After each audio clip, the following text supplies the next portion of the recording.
సభా మర్యాద పాటించకుండా ఈరోజు మహిళా నాయకులైనటువంటి సబితా ఇంద్రారెడ్డి గారు 5 సార్లు ఎమ్మెల్యేగా 3 సార్లు మంత్రిగా మహిళా నాయకురాలను ఈరోజు కించపరుస్తూ అసభ్యంగా మాట్లాడడానికి తీవ్రంగా ఖండిస్తా ఉన్నాయి. ఖబర్దార్ రేవంత్ రెడ్డి అనేసి హెచ్చరిస్తా ఉన్నాం.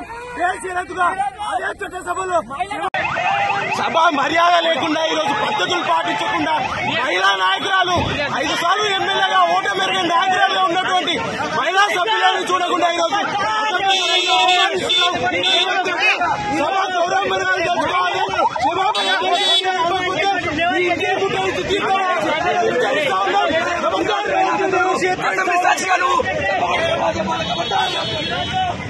సభల యొక్క మర్యాద గాని పద్ధతులు గాని సంస్కృతిని గాని ఈరోజు తుంగలో దొక్కుకుంటా రాష్ట్రం యొక్క అసెంబ్లీలో దయనీయమైనటువంటి పరిస్థితుల్లో ఈరోజు చర్చలు జరుగుతూ ఉన్నాయి. ఒక మహిళా నాయకురాలైనటువంటి సబితా ఇంద్రారెడ్డి గారు వరుసగా 5 సార్లు ఎమ్మెల్యేగా 3 సార్లు మంత్రిగా పనిచేసి ఓటమెరుగైన నాయకురాలుగా ఈరోజు రాష్ట్రంలో తొలి ఏకైక మహిళగా ఈరోజు వారు ఉంటే కనీసం ఆమె ఎమ్మెల్యే గెలిచిన నాడు కూడా రాజకీయాలు పరిచయం లేనటువంటి రేవంత్ రెడ్డి ఆమె గురించి ఈరోజు దురుసుగా అసభ్యకరంగా అవమానించుకుంటా మాట్లాడడం చాలా సిగ్గుచేటుగా ఈ రాష్ట్ర అసెంబ్లీ ప్రజలు చూస్తా ఉన్నారు.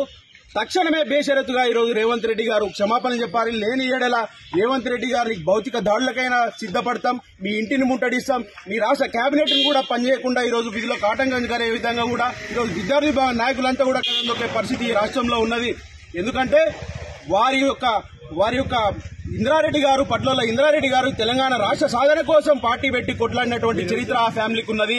నువ్వు ఎక్కడో పోతే తెలుగుదేశం పార్టీలో ఆంధ్ర నాయకుల మోగచేతి నీళ్ళు తాగుతూ ఉంటే నేను తీసుకొచ్చి కాంగ్రెస్ పార్టీలో చేరదీసి నీకు వర్కింగ్ ప్రెసిడెంట్ ఇచ్చి నేను స్టార్ క్యాంపెయినర్ చేసింది ఆనాడు సబితా ఇంద్రారెడ్డి వారి కుటుంబం కాదా అనేసి ఈ సందర్భంగా మనవి చేస్తా ఉన్నా.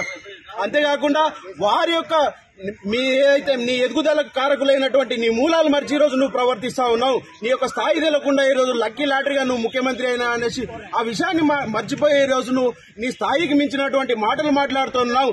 ఒక ఇంటి ఆడబిడ్డ ఏడిస్తే ఆ ఇంటి కన్నీటి బొట్టు ఆ ఇల్లు కనుక చూస్తే ఆడబిడ్డ ఉన్నటువంటి ఇంటికి చేటు ఒక రాష్ట్ర అసెంబ్లీ వేదికగా తెలంగాణ ఆడబిడ్డ అయినటువంటి సబితా ఇంద్రారెడ్డి గారు కూడా కన్నీటి పాలైనారు. కన్నీటి పర్యంతం అయితే ఉంటే ఈ రాష్ట్ర ఎదుగుదలకు కూడా ఈ రాష్ట్ర అభివృద్ధికి కూడా ఆ సందర్భం మంచిది కాదనేసి హెచ్చరిస్తా ఉన్నాం.